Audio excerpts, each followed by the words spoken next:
हमने अर्थ अलंकार के अंतर्गत उपमा अलंकार पढ़ लिया था। इसके बाद हमारा जो दूसरा है जो अर्थ अलंकार के अंतर्गत आता है रूपक अलंकार।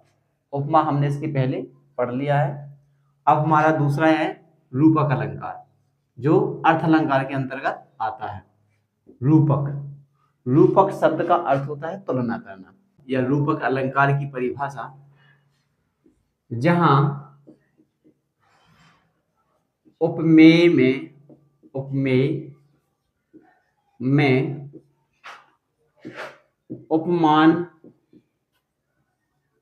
का दोष रहित आरोप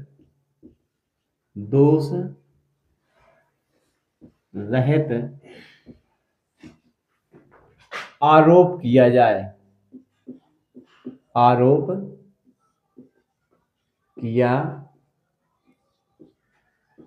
जाए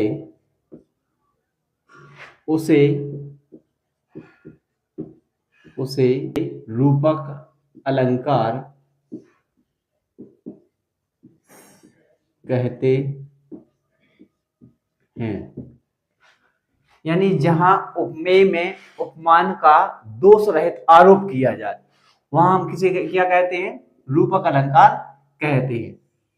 यानी जब हम किसी दो व्यक्ति या वस्तुओं की कल्पना करते हैं या दो व्यक्ति या वस्तुओं की समानता बताते हैं, उनके बीच में हम उन पर आरोप सिद्ध कर देते हैं, तो वो हमारा रूपक अलंकार हो जाता है। इसकी पहचान लिख लें आप। रूपक अलंकार को हम पहचानेंगे कैसे? तो पहचान के रूप में लिख लें,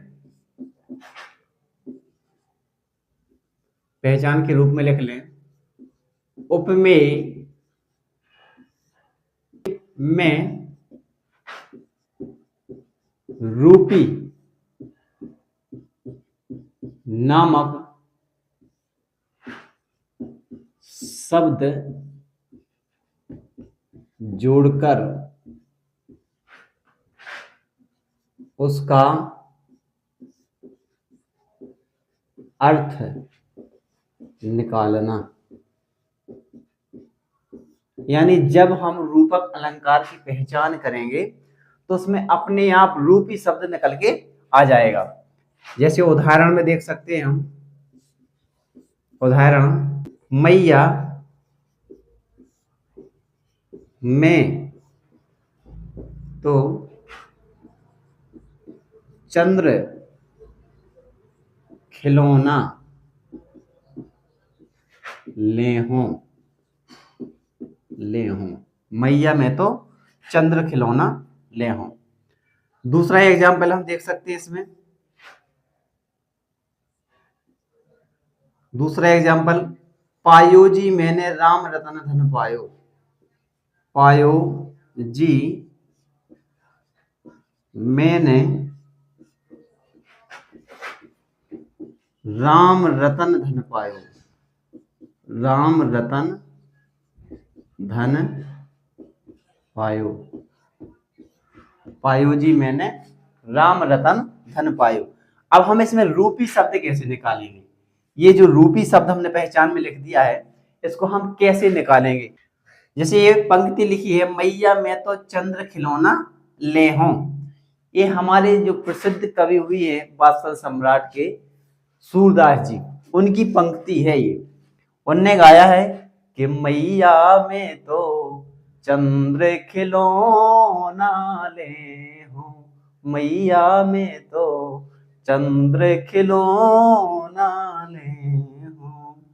चंद्र खिलौना ले हों। चंद्र खिलौना मतलब चंद्र रूपी खिलौना, मतलब चंद्रमा के समान खिलौना ले हों। ये कौन कहते हैं? श्री कृष्ण कहते हैं अपनी माँ से कि मैया मैं तो चंद्र खिलौना ले, मतलब चंद्रमा के समान खिलौना लूंगा।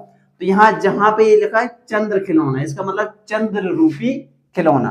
तो ये जो रूपी शब्द है इसका प्रयोग यहाँ किया जाएगा और हमें पता चल जाएगा जब रूपी शब्द का प्रयोग हो रहा है तो कौन सा अलंकार है हमारा? रूपक अलंकार। इसी प्रकार से दूसरा है जो मीराबाई ने अपनी पंक्तियां गाई हैं और श्री कृष्ण की वो अनन्य भक्त थी मीराबाई।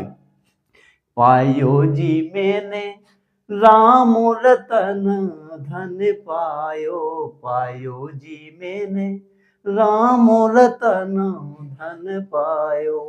वस्तु अमोलक दी मेरे सत्य गुरु, वस्तु अमोलक दी मेरे सत्य गुरु, कृपा करे अपनायो। पायो जी मैंने राम रतन धन पायो। पायो जी मैंने राम रतन धन पायो। मीराबाई कहती हैं कि मैंने राम रूपी रत्न को प्राप्त कर लिया है। यहाँ क्या लिखा है? राम रतन, यानी राम रूपी रत्न। तो यहाँ भी कौन सा शब्द जुड़ गया हमारा? रूपी शब्द जुड़ गया। तो जहां पे रूपी शब्द का प्रयोग हो वहां पे कौन सा अलंकार होता है हमारा? रूपक अलंकार होता है। जहां उपमेय में उपमान का दोष रहित आरोप किया जाए, क्या किया जाए? आरोप किया जाए, उसे रूपक अलंकार कहते हैं। पहचान में हमने देखा कि उपमेय में जब कौन सा शब्द जुड़ा? रूपी नामक शब्द जोड़कर हम इसका क्या निकालते हैं? अर्थ निकालते हैं। उदाहरण में आपने देख लिया कि मैया मैं तो चंद्र खिलौना ले हूं, पायो जी मैंने राम रतन धन पायो। ऐसे कई उदाहरण आपके सामने देखने के लिए मिल जाएंगे। तो ये हमारा रूपक अलंकार हो जाएगा।